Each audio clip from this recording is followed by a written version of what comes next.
Now the relative sizes, oops, let's plug this in. If anyone's looked, particularly when the sun and the moon are up at the same time, if we look, take the measurements of the sun is 150 million kilometres away, the moon is 388,000. It's about 386 times further away. If we compare their sizes, the sun is actually 397 times bigger than the moon. You can see these two numbers are pretty close to the same. So because the moon is closer but smaller, and the sun is proportionately bigger but further away, they actually appear to be the same size. Purely, it's just coincidence. Back in the time of the dinosaurs, the moon was much, much closer, and they would have appeared to be different sizes. The moon would have appeared to be much larger.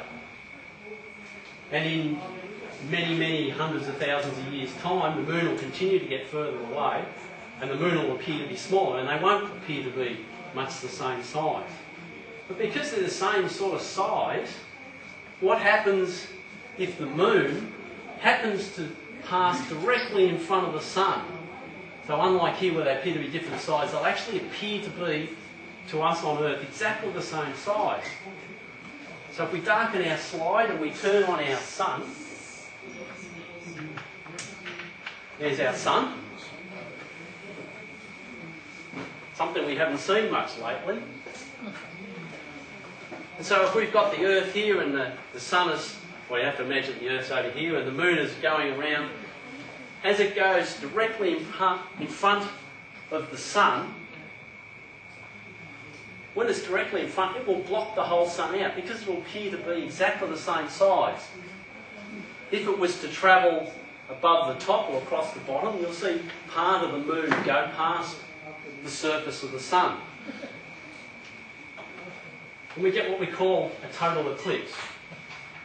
Because when the moon passes in front of the sun, it blocks out all of the sunlight. All we see is basically the corona, which is like the glow on the sun. And everything goes dark. Now the last total eclipse of the sun we had in Melbourne was in 1976. So a long time ago. The one that's coming up, 2012, next year, 13th of November, visible from Cairns. Unfortunately, it's 7 o'clock in the morning, so the sun is actually quite low on the horizon. So basically on that day, the sun will rise above the ocean, and shortly after it rises, it'll go dark. The moon will move in front of the sun, block all the light out, and at 7 o'clock in the morning, it will go pitch black again. You see they've got what they call an annular. Now that happens because the moon's distance varies as it goes around the Earth. Sometimes it appears a little bit bigger, sometimes a little smaller. And sometimes it's actually much further from the Earth, and so it doesn't completely block the sun, and you get this circle of sun because the moon's not quite big enough, what they call an annual eclipse. So you can see Cairns has actually got two eclipses less than a year apart. Very spoiled. Sydney, this is expected to be, well not this one, but this will be fairly popular because it's 5 o'clock in the evening, it's an annual one in Sydney, 2014. This is expected to be one of the most popular in Australia in 2028. It goes right down the middle of Sydney at 2 o'clock in the afternoon. Yeah? How long will they last? They last only a couple of minutes, just a few minutes. And people that take pictures run around like crazy, take as many pictures as they can, because, as you can see from how long it's been since Melbourne, I'll tell you when the next one here is coming, it's many, many years unless you want to fly somewhere else. If you live in Cairns, of course, you get two really good chances. This one, though, 2028, unfortunately it's in the middle of winter, but afternoon, late lunchtime in Sydney. We'll see a partial from Melbourne, so we'll just see a little bit of the sun blocked out. And then there's another one in Adelaide in 2030. Moving forward a few more years, if you're a bit younger, and is still around in 2038. How's that? Boxing Day. Boxing Day 2038, that's up near the Victoria-New South Wales border. 2093, I probably won't make that one. That's in Adelaide at lunchtime. But of course the thing most people want to know is when's the next one in Melbourne? Right, you could put this in your little diary. It's the 4th of April, it's a Tuesday. It's at 5 o'clock, so you've already finished school. In 2220. So you've only got about around 210 years to go. So put it in a diary and put it somewhere safe because your great-great-great-great-grandchildren will be around to see it, hopefully. Yeah? How have they got so much accurate predicting 200 years in the future? They can predict eclipses back several thousand years and forward several thousand years because they know the orbit of the moon and the earth and everything so accurately. Once you get past maybe several thousands of years, you have no idea because there's too many other interactions that can change the orbit of the earth in a longer term. But for a short term, like 5,000-10,000 years, that's short term, so they can predict it quite well. So 2220. Do they know, like, Jesus got to execute? Oh, they can go back and they can tell you exactly where the planets were 2,000 years ago. That's not a problem. Because there are, on what would have been the year 0 or 1 or whatever, some people say there was a conjunction or something of various planets and that, and the conjunction they're talking about was actually 4 years later. But in 4 BC, yes, there was a large conjunction of a number of planets and the star Regulus and stuff, which is known as the King's Star. And so some people think that the Star of Bethlehem may have been this alignment of the King's Star and some planets and things like that, which was at 4 BC. But yeah, they can go back thousands of years before that to predict when there were eclipses or anything. There was no eclipse back there that I know of, no. Because they say they have the sky went dark. It was like crucified, apparently the sky went dark. Yeah, no, as far as I know, there were no eclipses back even around that era. So what happens if the moon gets on the other side? So now the Earth is blocking all the sun from coming to the moon. So it's in the shadow. Right? All of the sun will go past the Earth and none of it can reach the moon. So the moon will go dark. But because the Earth has an atmosphere, the moon doesn't. So when the moon passes in front of the sun, it blocks it all out, that's it. When the Earth goes past, it has an atmosphere. And when you probably notice when the sun goes down, it gets red.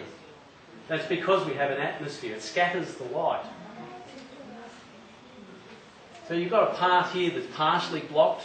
Some light gets through. And this other part where no light gets through, what they call the umbra.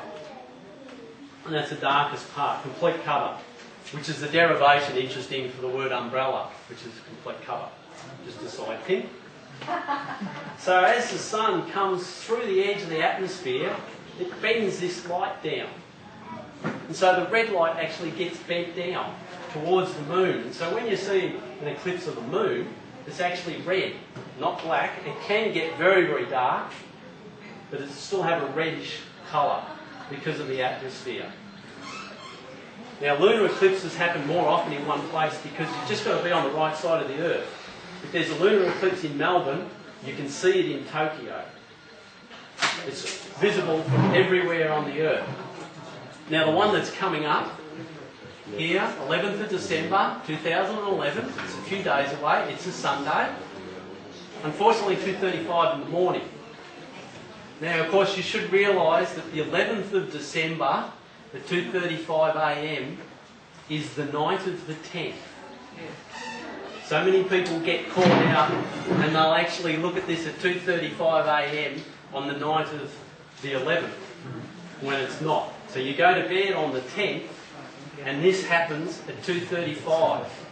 So you have to get up in the wee hours of the Sunday morning.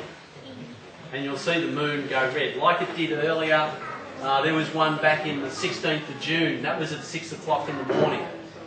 So you had to get up just before the sun came up, and you could see the sun had disappeared. So that wasn't quite so civilised, but this is even less civilised. You see there's another one on the 4th of April 2015, so that's still 3 years away. But that's at a decent time, that's at 10 o'clock at night. It's April, so potentially the weather won't be too bad. Even in Melbourne, we might have clear nights. Sometimes it doesn't line up exactly and we get a partial eclipse, so some of the moon gets blacked out and some of it might go a little bit red. So there's a few, there was one here, 29th of November, which was only just a few weeks ago. Is that when they're talking about a blue moon? Oh, blue moon is, it doesn't actually go blue. A blue moon is basically the second full moon in a calendar month. Ah. There's nothing special about it. It's because the month is longer than the period the moon takes to go from full to full. There are times when you get a full moon right near the start and you'll get another one just before the end. Unless it's February.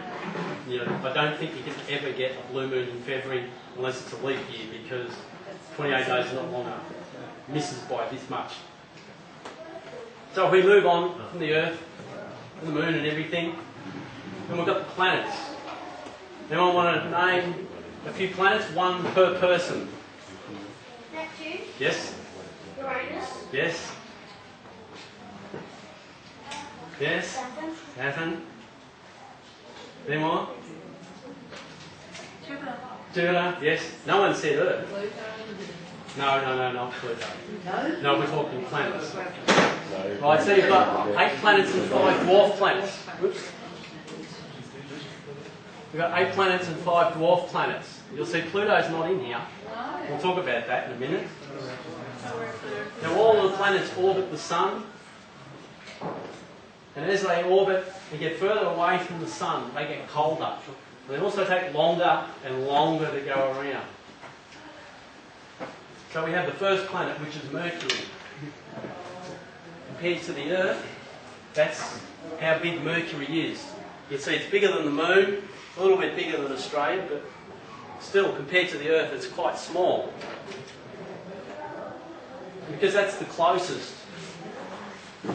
It only takes 88 days to go around once. We take 365 and a quarter. We go out to the next planet, Venus. Venus used to be called the Earth's twin. Because it's very close in size, you can see. It's only slightly smaller than the Earth. And when you see it in a telescope, it actually doesn't look much different to that. It's just a white ball. At times, it shows a little bit of a phase like the Moon, what they call gibbous. So at times it's not a complete circle, you can see there's a dark hole on the side. You won't see any features like this. This is taken in ultraviolet. Venus at the moment, you can see it just after the sun goes down. So the sun goes down over there, and you'll see it tonight when you go out. If you look around about there somewhere, there'll be a very, very bright star. It'll be the brightest star you can see. Only the Moon will be brighter than it. And that's the planet Venus. And over the next few weeks, as the sun goes down, you'll see Venus climb higher and higher till around about Christmas time, and then it'll start to descend. And as the sun goes down, it'll get lower and lower. And it'll be visible till, I think, February or March or something like that next year. Next planet out is Mars. It's called the red planet because when you see it, and you can see it quite easily with the naked eye, it has a red colour. You can see it's much smaller than the Earth. It's around about half the size. And the reason it's got that red colour is because there's a lot of iron in the rocks on the surface of Mars. It's basically red because it's covered in rust. Rusty rocks. You can't see Mars until around about February or so of next year. So early next year you'll see it, and gradually it'll peer out over there, and over the next few months it'll get higher and higher. So by middle of next year you'll see it right through the night. It'll be a very bright red star. Mars, of course, a bit further away. It takes almost 2 years to go around once because it's much further out.